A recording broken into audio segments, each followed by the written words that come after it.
Sadashiva Samarambam Shankaracharya Madhyamam Asmadacharya Paryantam Vande Guru Param Ishvaro Guratmeti Mujibeda Vibhagine Vyomabda Vyapta Dehaya Dakshinamurtaye Namaha Sarva Vedanta Siddhanta Gocharam Tamagocharam Govindam Paramanandam Satguru Pranatoshmaham Om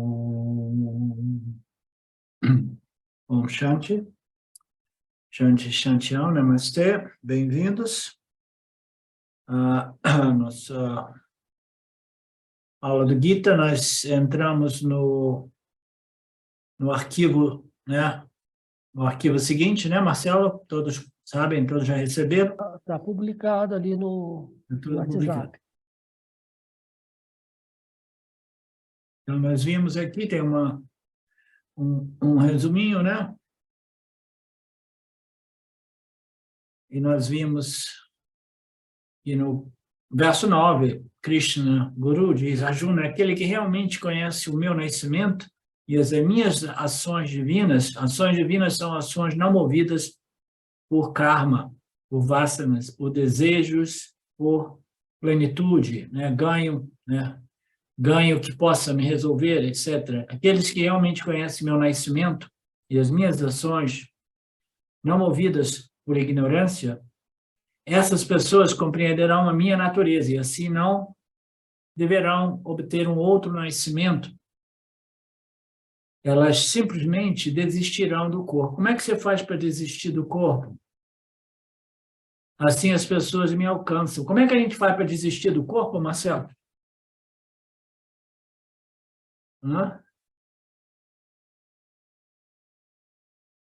Se desidentificando com ele. E quem é que pode me responder melhor ainda do que a resposta dada pelo Marcelo?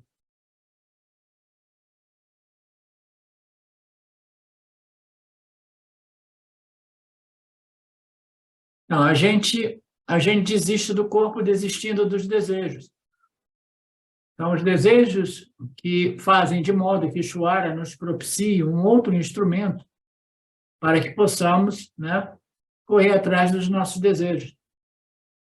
Desistir do corpo significa desistir da dualidade, desistir desta dualidade, a entidade experienciadora e os objetos de experiência, e eu quero experimentar aquilo que eu gosto, aquilo que eu quero.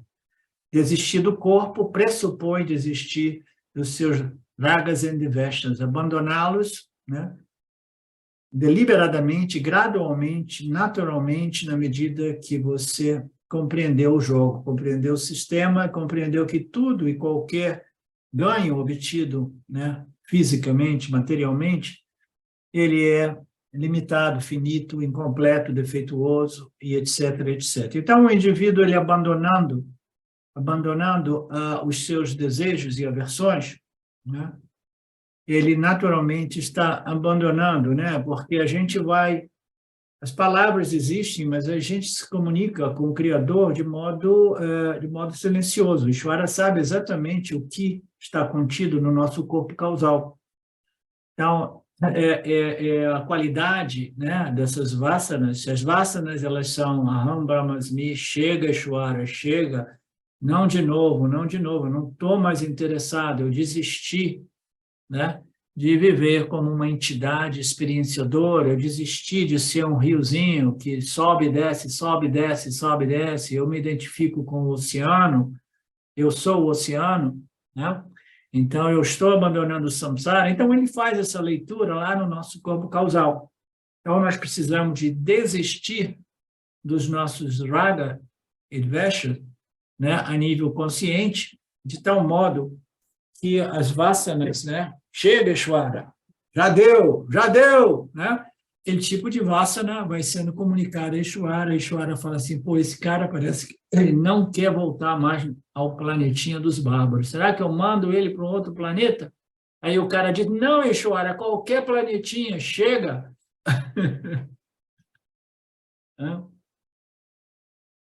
E depois disso, Krishna nos diz que, apesar de mesmo que este avatara, ele falava sua avatara, né? Mesmo que este avatara chegue, né? E ele inspire as pessoas a obter o conhecimento, as pessoas permanecem interessadas em ações e resultados de ações, que são experiências materialistas, né? Então, tem uma reclamaçãozinha de Krishna, de novo aqui, o Swami Paramarthananda, né?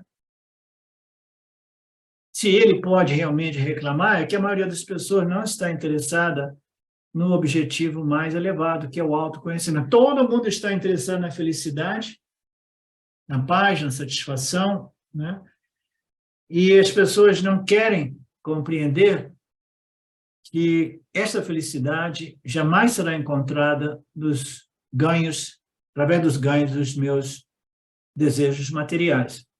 Existe somente um desejo que vai resolver este problema, que é o desejo pelo autoconhecimento. Conhecimento a respeito da minha natureza já plena, inteira e completa, onde não falta nada.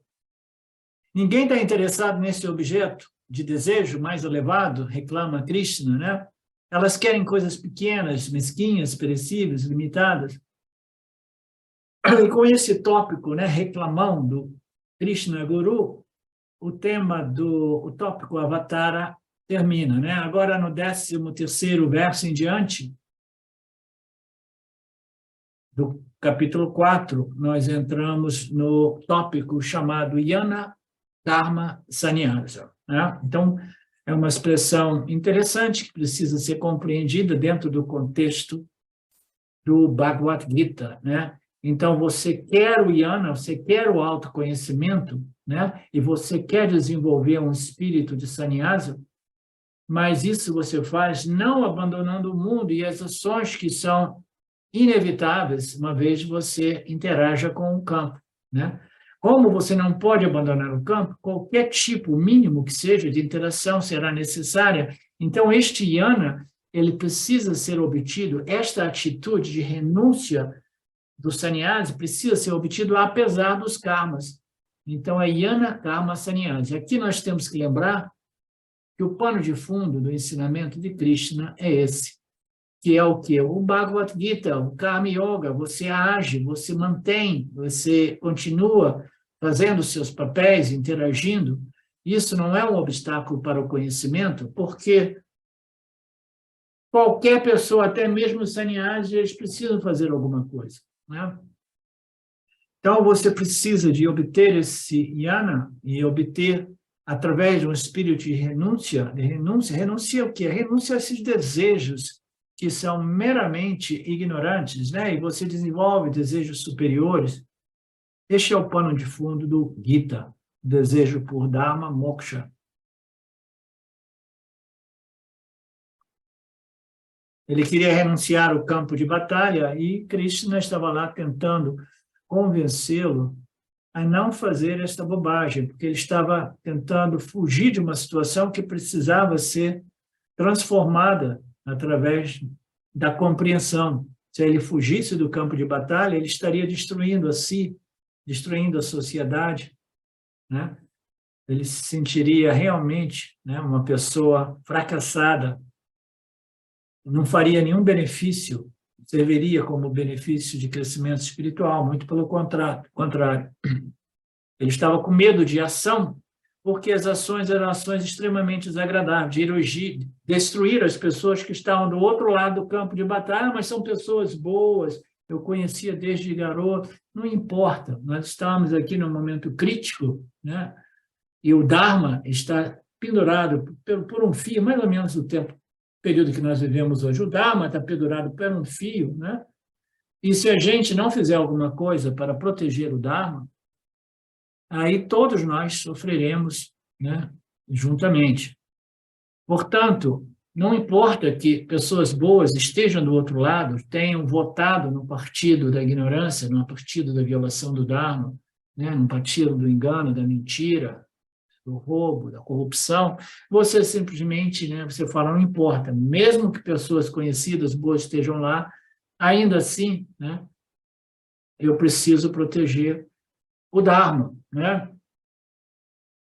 Então, a ação era necessária, era a ação que era o papel principal de Arjuna, porque ele era um general, um guerreiro, e ele estava tentando evitar porque era uma ação desagradável, como nós já vimos e revimos nos capítulos 2 e 3 do Gita.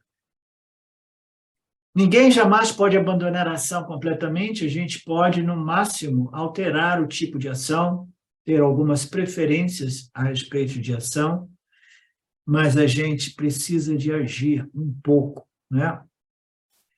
Aí a gente pode dizer, não, o Ramana Maharaj não fazia nada, ele ficava lá sentado na caverna dele, os insetos comendo as coxas dele, né? Ele não fazia nada, ele estava lá em Nirvikalpa Samadhi, né? Então, ele realmente, genuinamente, ele transcendeu até mesmo essas ações mínimas, mas é um caso raro, né? Essa situação de você permanecer imerso em Nirvikalpa Samadhi, que no final das contas não era nem recomendado por ele, né? Mas ele nasceu com essa vasana por Nirvikalpa Samadhi. Portanto, seja qual for o seu papel, o seu status na vida, né? O seu status social, seja você um brahmana, né? um kshatriya, um vaisya ou um sudra, né? E são 4 classes, a classe mais satívica dos professores e mestres e os religiosos, sacerdotes, né? Priests, né? Como é que é priest em português? Padre? Os padres, né? Os ensinantes espirituais, os ensinantes de ciência, qual que seja, de línguas. Então, são as pessoas que são amantes do conhecimento, são chamados de brahmanas nessa distribuição. O kshatriya são aqueles que mantêm a lei e a ordem, né? A classe exércita, a classe policial, etc. E depois nós temos a classe dos comerciantes, dos agricultores, que nos dias de hoje é mais representada pelos pequenos empresários, médios e grandes empresários, e a classe operária, né, dos sudras. Então, qualquer que seja o seu status, qualquer que seja a sua natureza guna, você terá que fazer uma coisa ou outra, né? Aqui não apareceu o sannyasi, mas até o sannyasi tem que fazer alguma coisa. Suponha que você vá para Rishikesh. Rishikesh é uma outra capital espiritual do mundo que fica no norte da Índia, né? E você consiga se estabelecer no ashram e falar assim, não, eu quero viver aqui eternamente. Ele dirá, tudo bem, você pode vir para cá, se estabelecer aqui, você vai ser um sannyasi nosso aqui, né, da nossa tradição, mas saiba que você também tem que fazer coisas. Aí o cara diz, não, eu quero ser um sannyasi, eu não quero fazer nada. E eles dizem, não, você tem obrigações e tarefas para fazer aqui. Não importa se você vai cortar o cabelo, deixar ele crescer, colocar roupas amarelas, laranjas ou brancas, qualquer que seja o seu ashram, você terá papéis, tarefas e obrigações para serem feitas, né?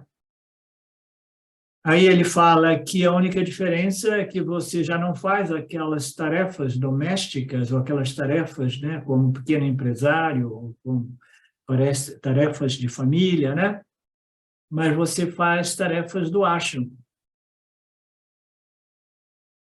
E o Swami diz que ele conheceu um sannyasi, né, um brahmachari, um sannyasi, que era muito ocupado. Ele vivia viajando, vivia trabalhando, e um dia eu perguntei para ele, qual é o seu papel, quais são as suas tarefas aqui nesse ashram, que eu vejo você sempre ocupado? E ele me disse, eu tenho que reservar passagens para o meu guru.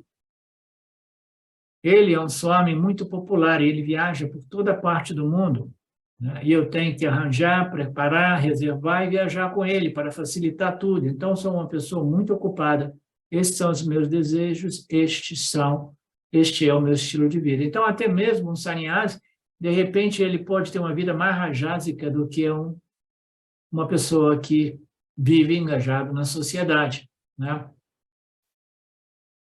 Ele viaja sempre, e ele viaja com o Swami para se certificar que tudo está correndo bem. A única coisa ele usa roupas amarelas ou brancas, dependendo da tradição dele, né? Então, é chamado de Brahman, mas é um Brahman cheio de atividade. É um brahmachari, mas é um que é altamente dinâmico, né? Com muitos deveres. Portanto, Krishna quer apontar isso para Arjuna. Não deixe escapar, não fuja do seu karma, das suas ações, dos seus papéis, do seu dharma. A cessação do karma ocorre apenas quando a pessoa morre, né? Quando é que você vai parar de fazer alguma coisa? No intervalo entre uma vida e outra. Ah, mas eu não quero voltar mais. Então, tudo bem. Quando você deixa esse corpo, você exauriu o seu parabada karma, então, você está livre das ações, né? Definitivamente livre, depois da morte eterna.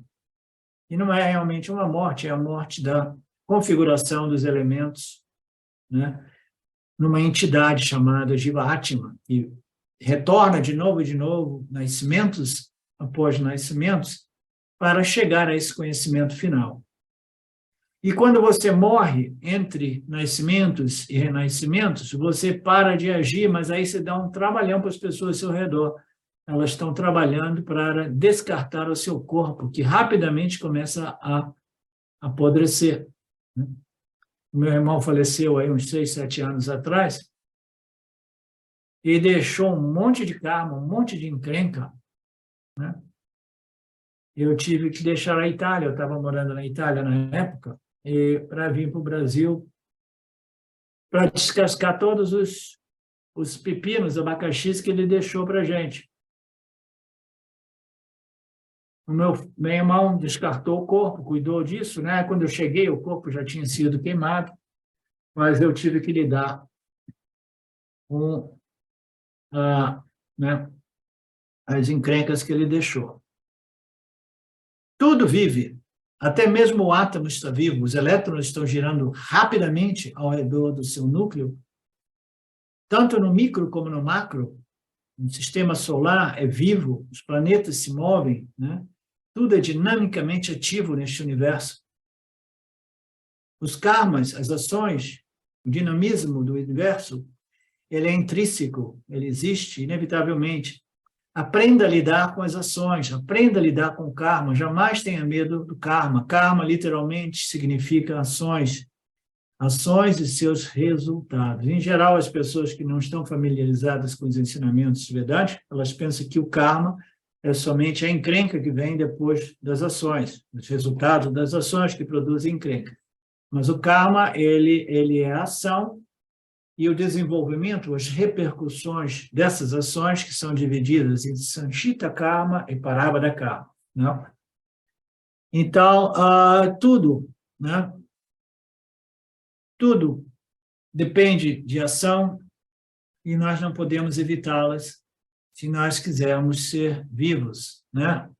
Vivermos, né? A menos que a gente nasça com uma vasana por Nirvikalpa Samadhi. Mas aí é uma coisa contra, como é que se diz? Contraditória, né? Imagina que uma pessoa fale assim, não, eu não estou mais interessado, hein, Marcelo? Eu não estou mais interessado neste mundo, em ações e resultados, né? Esse corre-corre, esse rala-rala do samsara. Não quero próprio, não quero mais, né? Então, eu choro, eu não quero mais. Eu abandonei os meus desejos e aversões, não quero mais ações e resultados, não estou interessado na experiência da dualidade, mas eu quero voltar uma vasana de Nirvikalpa Samadhi, de modo que eu não experimente o mundo. Né? É uma contradição, né? Ou você quer voltar ou você não quer voltar. Se você volta para um determinado propósito, né? Aí o Shwara pegou, né? Mandou umas pessoas, tiraram o Ramana Maharshi da caverna dele, e botaram o cara para trabalhar. Porra, você quis vir, cara, agora faz o seu trabalho. Mesmo que seja em silêncio, fica aí jogando, dando satsang para a galera, né? Dando uma força. Você veio para isso, pelo menos, né?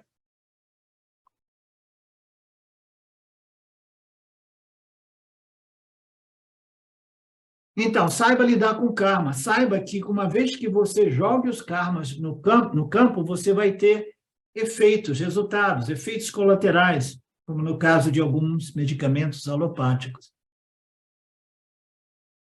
E os efeitos colaterais, muitas vezes, são piores do que a cura. Mamma mia, é melhor que eu nem fale sobre isso, esse assunto, né?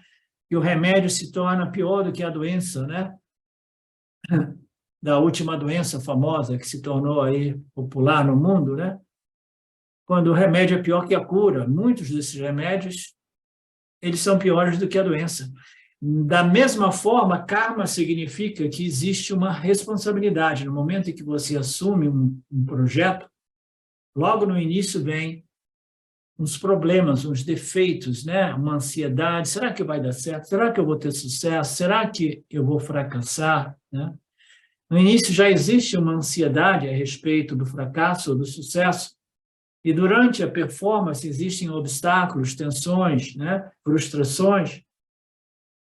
E no final, às vezes, os resultados não valem a pena, não são de acordo com aquilo que era a minha expectativa, né?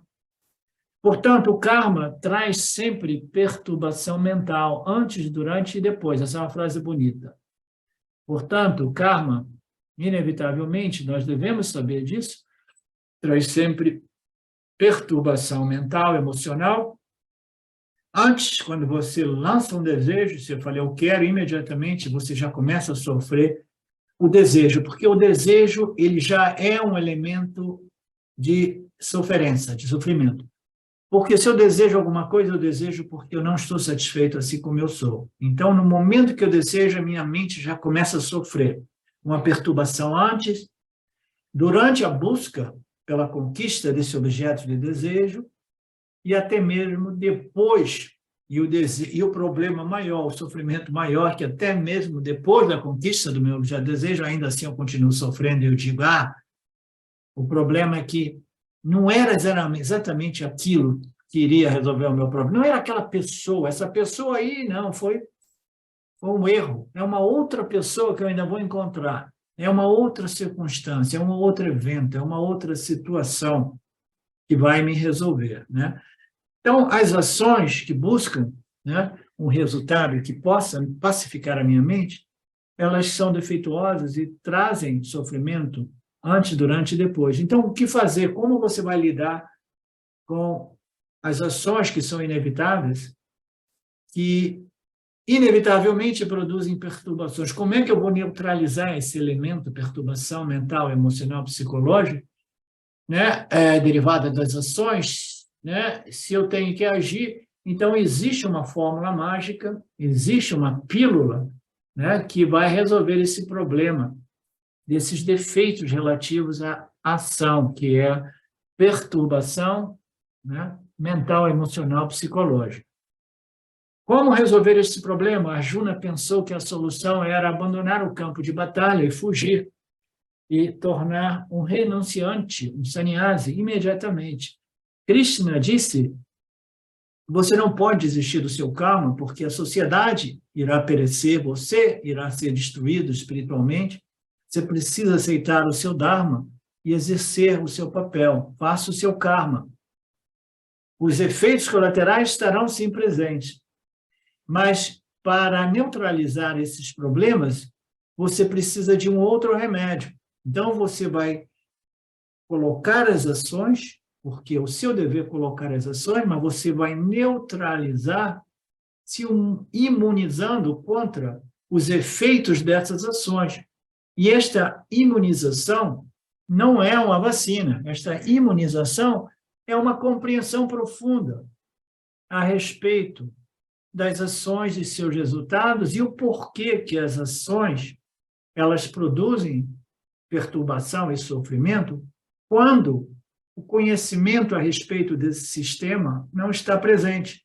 Então, eu, como Karma Yogi, eu estou imunizado dos defeitos das ações. Por quê? Porque eu me tornei o quê? Um Karma Yogi, com o espírito do Karma Yoga, colocando as minhas ações, deixando os resultados por conta do Criador, aquele que rege o campo, sabendo que é inútil criar expectativas vinculativas, né? Eu faço o meu melhor, entrego as minhas ações, sempre com espírito de devoção, de reverência, de apreciação e gratidão, dedicando as minhas ações ao campo, em observação do Dharma, e sem nenhuma preocupação a respeito dos frutos resultantes dessas ações, porque o fruto principal eu já estou ganhando, que é o quê?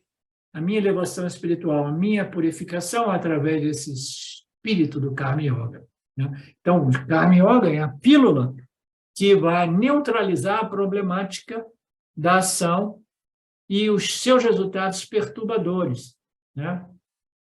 É uma pílula do Vedanta, como o Marcelo disse, né? É uma pílula do Vedanta que resolve o problema sem necessidade de vacina, né, Marcelo? Daqui a pouco eles vão criar uma pílula dizendo que remove a ignorância também.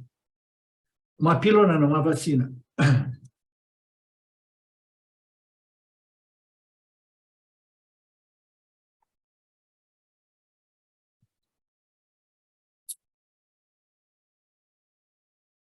Nós precisamos descobrir esse remédio. Mais ou menos quando você toma um antibiótico, né? Junto com ele você precisa tomar alguns remédios, né? Para restaurar a sua flora intestinal. A próxima pergunta é: e como posso permanecer no campo de ação sem ser perturbado mentalmente? Eu acabei de explicar, né? Esse método Krishna já apresentou, né, no 3º capítulo, é o Karma Yoga. E aqui Krishna, no 4º capítulo, vai apresentar a solução permanente, a solução preparatória, a solução temporária é o Karma Yoga. Irá neutralizar as expectativas, as aflições, as frustrações, as irritações e as raivas, porque eu estou agindo vinculado aos resultados que eu não tenho controle algum. Então, o Karma Yoga, a compreensão desse sistema e o desenvolvimento desta atitude espiritual, religiosa, devocional, irá resolver este problema, né, temporariamente. Então, eu estou interagindo, interagindo, e eu não estou sofrendo os impactos de perturbações mentais e emocionais que os samsaras. Por quê? Porque eu compreendi que eu não tenho controle. Eu compreendi que o melhor modo de vida, estilo de vida, é agir em observação ao Dharma, né, desejando o melhor para o campo, vendo o campo dharma como uma expressão do Criador, né, contribuindo, retribuindo alguma coisa a respeito ao Criador que me proporcionou tudo, né? Então, tudo isso vai resolver a mente do indivíduo. E nós vimos isso no capítulo 3, que foi o capítulo dedicado ao Karma Yoga. Agora, no capítulo 4, nós entraremos nas pílulas do Jnana Yoga, né? As pílulas do Vedanta. Vai falar sobre a solução permanente, a solução definitiva. Jnana é a única solução permanente. Por causa dele, você pode ser ativo no mundo. Então, você pode ser ativo no mundo sem sofrer psicologicamente e mentalmente se você se torna um Karma Yoga, ok? Mas o Karma Yoga, ele precisa estar sempre disciplinado, vigilante, observando o Dharma, né? Sempre fazendo aquela sadhana, né? Para não criar perturbação mental, porque, de repente, um encrenca aqui, um encrenca ali, uma expectativa que você nem notou, e aí a perturbação mental, emocional volta. Então, o Karma Yoga, ele realmente é muito bom, é muito efetivo, muito eficaz. Mas se você quiser uma solução permanente, somente o Jnana Yoga, que vai produzir o conhecimento a respeito daquilo que você é em sua real natureza, que é livre da ação e de seus resultados. Então, se eu sou de natureza akarta, eu sou o princípio, consciência, testemunha, que não é uma entidade experiencial, e eu jamais me modifico, né? E eu jamais faço nada, então as ações, elas não me afetam e os resultados ainda muito menos, porque eu permaneço como a consciência testemunha deste instrumento de experiência e o campo de objetos de experiência.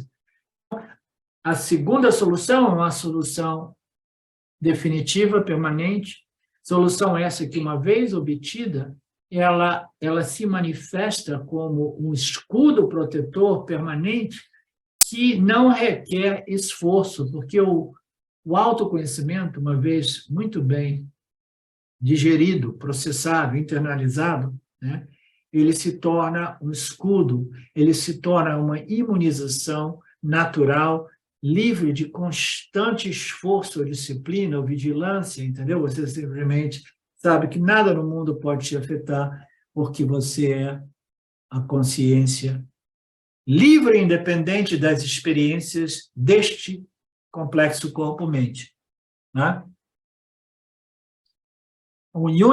A única solução permanente é o Jnana. E se você compreender isso, você ainda, mais uma vez, você permanece ativo no mundo, né, sem nenhum problema. Através dos seus 5 sentidos, você irá interagir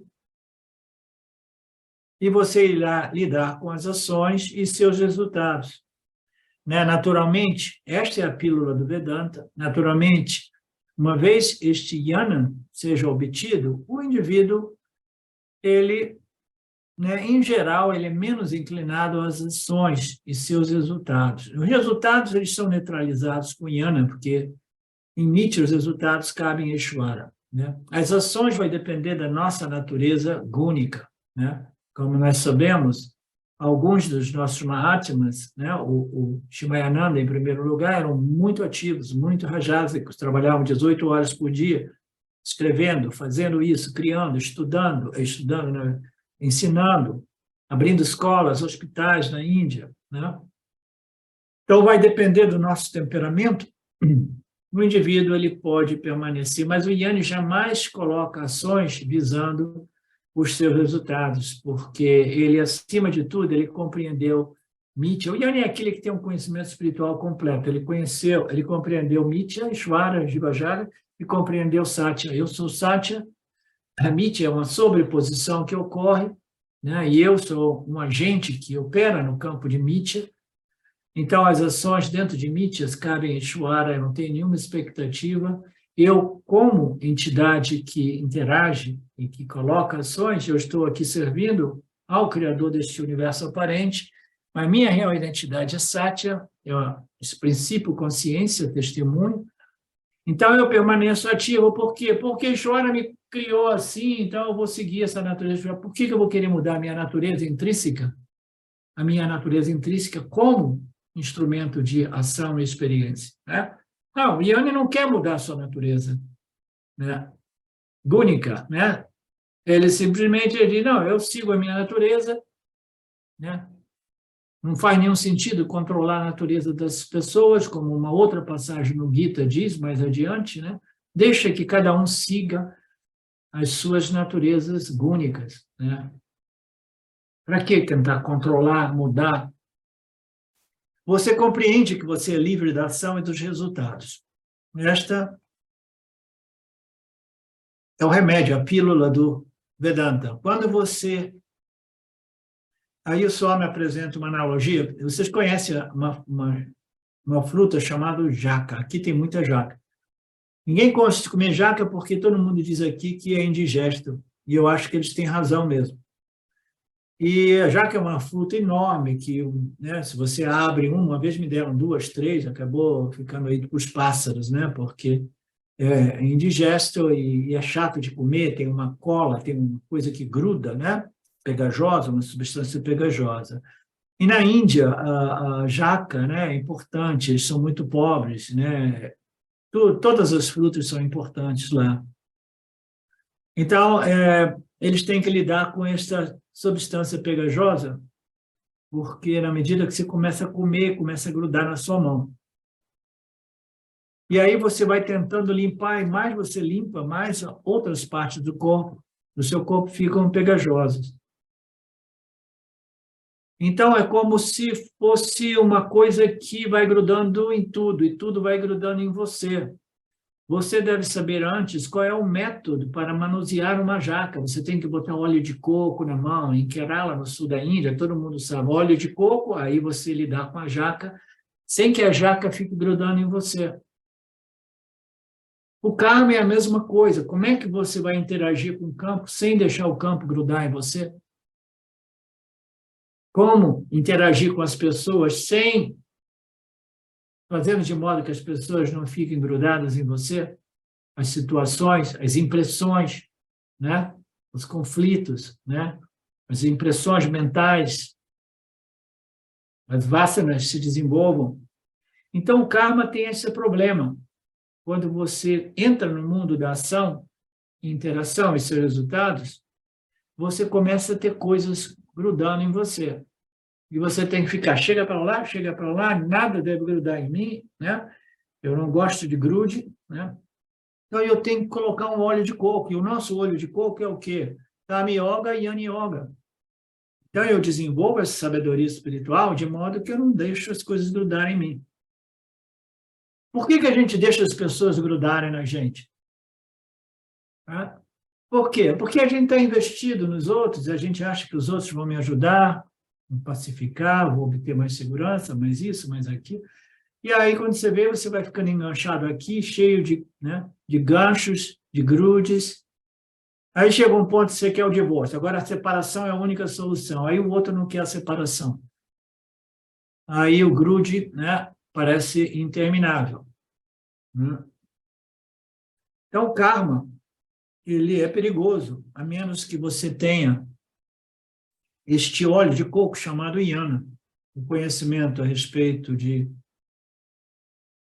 Karma Yoga, Ishvara Jiva Jagata e Yana Yoga, né? O conhecimento a respeito da minha natureza como consciência e existência de natureza ilimitada. Se você tiver essa compreensão espiritual, você entra no karma sem que o mundo grude em você. Você vive no mundo sem que deixar que o mundo tome conta de você, permaneça vivo dentro de você, latente dentro de você. Você é livre do mundo. Você está no mundo, mas você não deixa o mundo te invadir. Esse será o nosso tópico. Como viver no mundo, assumindo suas responsabilidades, até que elas sejam completadas, sem nenhum problema, nem mesmo quanto aos resultados das ações. A eficácia do Yana Yoga, Krishna quer citar um exemplo dele mesmo. Krishna diz, olha, eu não vou citar o exemplo dos outros, eu vou citar o meu próprio exemplo. Né? Você acha que eu não tenho problemas? Né? Toda pessoa, até mesmo os avatares, né? Uma pessoa como Krishna, né? Diz, não, eu estou aqui, mas eu sempre tive problema. Eu não vou citar Ramana Maharshi, nenhum outro santo que vive numa caverna, né? Porque até mesmo na caverna tem alguns problemas lá, né? Tem insetos, tem aranha, tem mosquitos, né? A menos que você consiga se dissolver num determinado estado mental.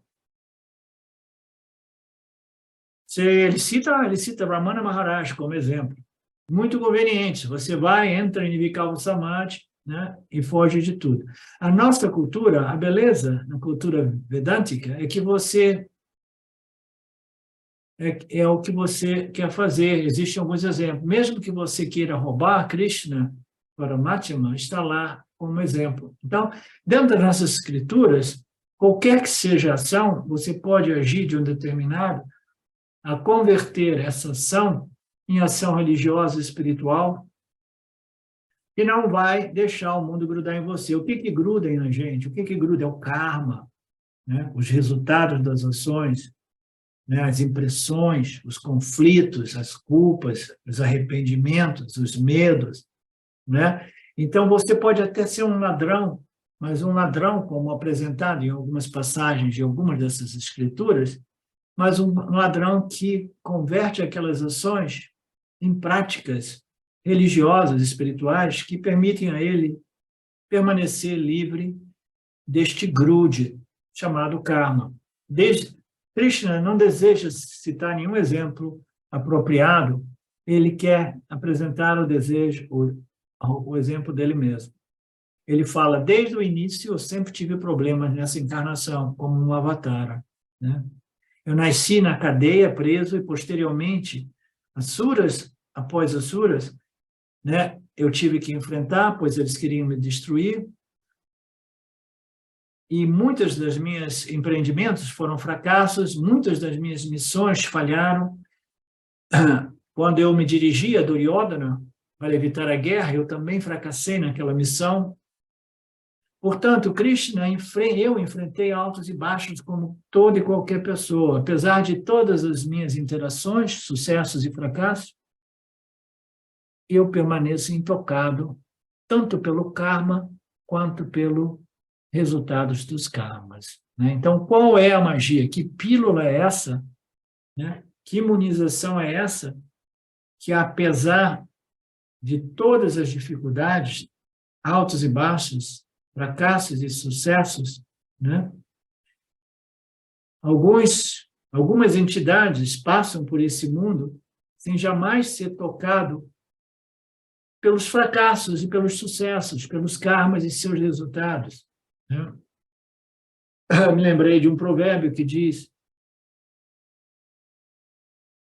que o maior sucesso de todos os sucessos é a capacidade nossa de abraçar o fracasso sem nenhuma noção de você ter fracassado. Abraçar um fracasso num empreendimento que seja, sem nenhum sentimento, né, de perda, ou de inadequação, ou de inferioridade, né, sem estar afetado mentalmente, psicologicamente. Então, o maior sucesso é o sucesso de ser capaz de aceitar os seus fracassos com total equilíbrio e equanimidade. Por quê? Porque você sabe de alguma coisa que não se refere a este complexo corpo-mente, que inevitavelmente tem que passar por fracassos e sucessos, por prazeres e dores. Você sabe a natureza desta entidade aparente como sendo a única realidade absoluta que é livre e independente deste agente e das experiências desse agente. Então, Krishna diz, olha, se você quiser saber da minha vida, eu tive tudo isso, mas porque eu tomei as pílulas do Vedanta, eu me imunizei tanto quanto a respeito dos fracassos como dos sucessos.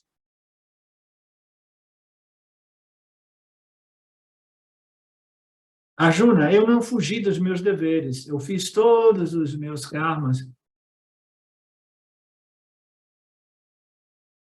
E eu permaneci um fazedor de ações, seguindo, né, aparente que fazedor, e eu até hoje permaneço envolvido com karma, com ação, mas ao mesmo tempo livre da ação. Livre da ação e suas repercussões. Né? Esta é a aparente contradição a respeito da ação e da inação. As pessoas vivem no mundo e querem fugir da ação através da inação. E aí, num outro verso, Krishna Guru vai dizer, aqueles que compreenderam a inação na ação e a ação na inação, eles são livres das ações e seus resultados.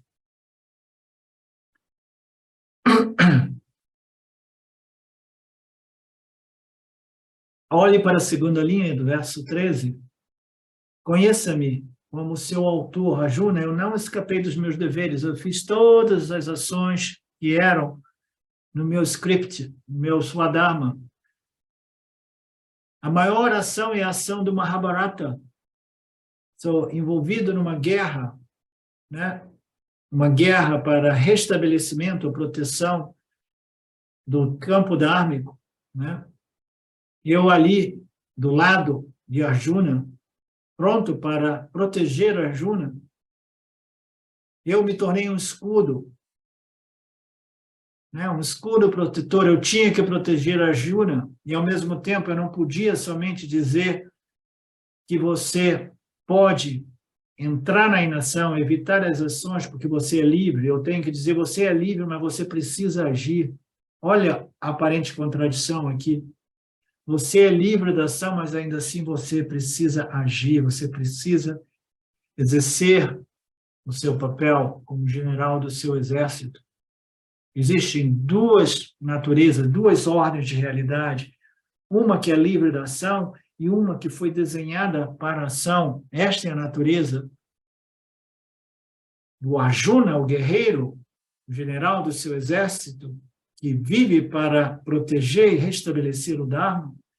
E a outra natureza que é livre e independente de todos esses papéis.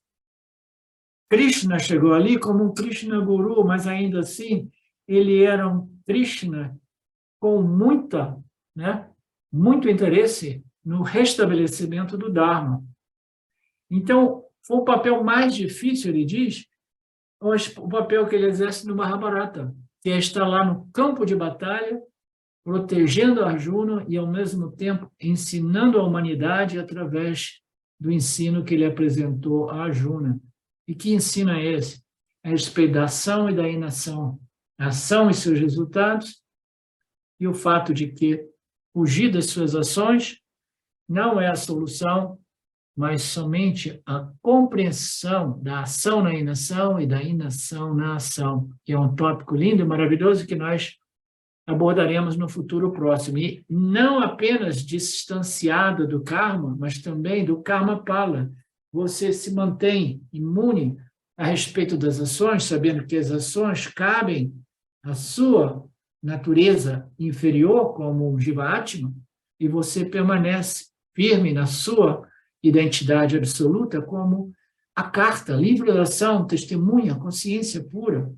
Você é livre das ações, as ações ocorrem através de você, porque em sua natureza inferior você é um agente que age e que experimenta os resultados das ações. Mas a imunidade obtida através do Yanapala é tal que imuniza o sentimento que eu sou o fazedor e eu sou o experimentador. O fazedor e o experienciador se referem à minha natureza inferior, à minha natureza superior, à minha real natureza é livre tanto da ação e da experiência dos seus resultados. Eu não sou karta, eu não sou bhokta, eu não sou fazedor e eu não sou experienciador dos resultados. Então, eu me distancio através desta compreensão, desta visão, muito bem internalizada, e eu me protejo da identificação equivocada como o agente fazedor e o agente experienciador. Tudo isso será explicado no próximo verso. Portanto, o karma não me afeta, Arjuna. Karma pala também não me afeta. Eu sou aquele princípio imutável e imperturbável. Nirvikaraha, aham asmi. Eu sou de natureza nirvikaraha, aquilo que jamais se modifica, portanto, perturbação não se refere à minha natureza inferior. E em minha natureza secundária, eu também não preciso experimentar perturbação, porque este agente ele foi purificado através do karma, dharma e yana. Então, esta purificação completa irá permitir ao agente de estar imunizado em sua natureza secundária contra as perturbações mentais, emocionais, psicológicas. Então vem a pergunta: quais eram os deveres e obrigações do Lord Krishna no Mahabharata? Né? Ele é uma avatara, né? E agora o que ele precisa fazer como seu Swadharma? Ele sempre esteve envolvido em muitas ações, interações. Ele também é o Criador ao mesmo tempo. O Krishna Guru é o Krishna Lorde, Senhor do Universo. Ele se apresenta como Lorde. Essa é a beleza do Criador. O Criador se apresenta como o Criador, como o sustentador, como o destruidor e como o Guru. O Krishna também é o Krishna Guru, é aquele que vai ensinar para os seres humanos esse conhecimento a respeito de como viver como um ser humano, crescer, desenvolver e assumir e reivindicar e assumir a sua natureza em Brahman como Brahman. Ele disse: eu sempre estive envolvido em muitos deveres, né? Até mesmo como uma avatara. E eu sou o Criador, veja bem, eu sou o Criador, o sustentador, o destruidor, eu reciclo tudo. Quando me enche o saco, eu falo, chega com esta situação aqui, vamos jogar tudo de volta para os elementos e vamos começar do zero. As pessoas piraram, estão aí destruindo essa estrutura cósmica chamada Dharma. Tudo isso são os meus deveres, tudo isso são os meus dharmas, os meus papéis, e ainda mais, além de tudo isso, eu sou o Guru. eu sustento. E, às vezes, os meus deveres são muito agradáveis, como ensinar a você, Arjuna. E, às vezes, os meus deveres são desagradáveis, como destruir todos os seres vivos, porque eu sou Shiva, aquele que destrói tudo de tempo em tempo, o inteiro universo. São deveres que, às vezes, parecem um pouco dolorosos ou desagradáveis para mim, Arjuna, porque agora eu tenho simpatia pelos meus devotos, e você está lá em cima, no topo da minha lista, Arjuna, né? Mas todos esses são os meus deveres. Eu não fujo aos meus deveres. Quando chega o momento do pralaya, eu destruo tudo. Eu desintegro, dissolvo todos os namarupas, todos os nomes, cores e formas, todas as configurações do universo. Mesmo que as pessoas chorem, preguem, orem, não, por favor, né, nos proteja do fim do mundo. Não, não, eu tenho que fazer isso.